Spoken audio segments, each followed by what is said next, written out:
back to FlexCandle, where we read the candles and flex the moves. I'm Flex, and today we're diving into a full top-down analysis on Bitcoin. We're going to start from the higher time frames, work our way down to the lower time frames, and check to see if we find any good setups. Now remember, this is not financial advice, and I'm not a financial advisor. Alright guys, it's about 4:15 p.m. Eastern time. The price of Bitcoin is at 116,462. And let's start off with the 2-week candle. We closed this candle yesterday. And yesterday it was a green candle, which you would say was bullish compared to the 2 weeks prior, since it was a red candle. So it's pretty much a green engulfing, but we have this wick here, meaning that we cannot get above this resistance. So far right now we have a red candle, 13 days and 4 hours before this closes. 21 moving average is now at 100,952. Gives me a little bit of protection here. If we were to fall down, at least we will be held up by this $100,000 mark. Stochastic still kind of have room to continue going up. They could kind of roll over. It's already curving over here, so we'll have to see what happens. The monthly, you know, we still have a couple days before the monthly closes, but something that I'm looking at is that the stochastics here kind of look like they're curving. It could be a little bit early to tell. The 21 moving average is still kind of far. We're having this wick here. Obviously, we still have 2 weeks or so before this closes. We'll check back at this, but just wanted to note to you guys that this kind of looks like it's curving over, so that doesn't look too good.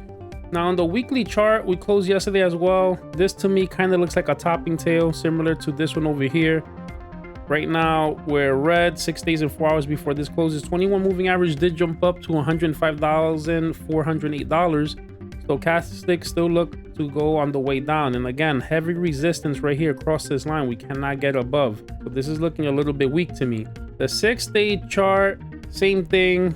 Stochastics look to come down. On the 5-day chart, this candle closes in 3 hours and 45 minutes, and this is a gigantic red engulfing candle. This usually means more downside when something like this happens. You can see over here, this is something that's similar. Green candle, red candle engulfing, and then we kind of went down for a little bit before we came up. Stochastics look like they want to turn, but they could easily roll over as well. 4-day chart is already rolling over. You can see the blue and the stochastics is on the way down. We're about to touch the 21 moving average here at 112,211. On the 3-day chart, you already see that we're rolling over. We're testing the 21 at the moment. This could easily be a double top as well. On the 2-day chart, stochastics are also rolling over. We already lost the 21 moving average. This is not good. On the daily, we lost the 21 moving average, and we lost the 50 moving average today. So far, we wicked back up. That is currently at 115,713. I think we went today as low as 114,640. So as you guys can see, we did bounce up off the 50 moving average. I was saying this is a possible inverted head and shoulder, left shoulder head. We could be creating the right shoulder as long as we drag here for a little bit, and then we could curve back up.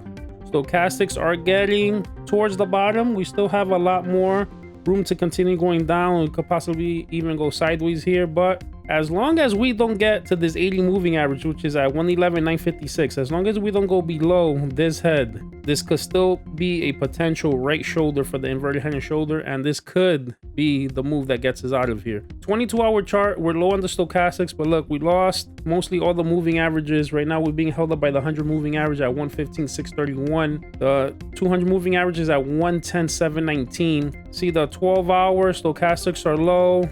10-hour, it looks like we want to come back up. We're very close to this 200 moving average at 113.71. See what happens. We have to get above this 21 moving average. If the stochastics get high and we get rejected off this 21 moving average, that probably means we have more downside. On the 8-hour chart, stochastics are looking good as well, but we need to get above this 21 moving average. 6-hour, same thing. We lost a 200 here, and now we're making it back up.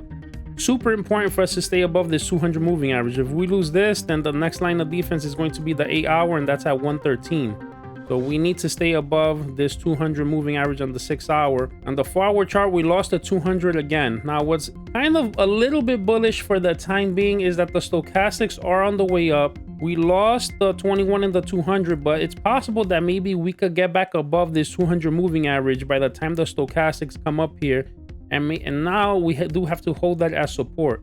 If we get rejected by this 21 or this 200 moving average by the time we get up here on the stochastics, then we probably are going for more downside. Now, yesterday I was telling you guys, this is a possible head and shoulder pattern. Shoulder, head, shoulder. This could also be a shoulder head, little like complex right shoulder.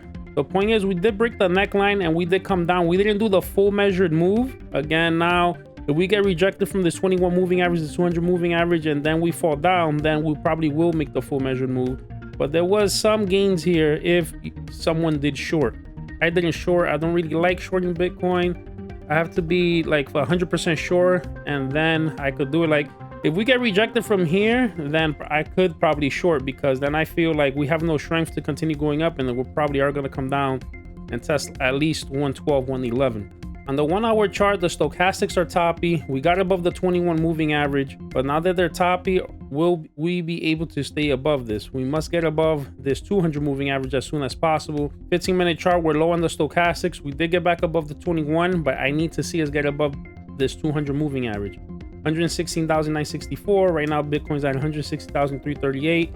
We're not too far, $330 or so. So let's see what ends up happening. Right now, I'm still with the same plan. I still see us continuing to go sideways. We need to get this daily stochastic to reset. We have to stay above this 50 moving average for the time being until we give this chance a chance to reset here. So I just see us going sideways. If we do go up, I see us testing 118, 119, probably as high as 120. I don't really see us breaking any highs as of yet. The weekly stochastics still need more room to continue coming down and reset. I could see us going down lower. I do favor us going a little bit lower before going higher. I'm still sticking to that range of 110 through 120 for right now, guys. All right, so that's the breakdown. If this gave you clarity or a setup to watch, do me a favor, like, drop a comment, subscribe, and if you have a stock or crypto you want me to go over, drop it in the comment section. This is FlexCandle, where we read the candles and flex the moves. Catch you on the next chart.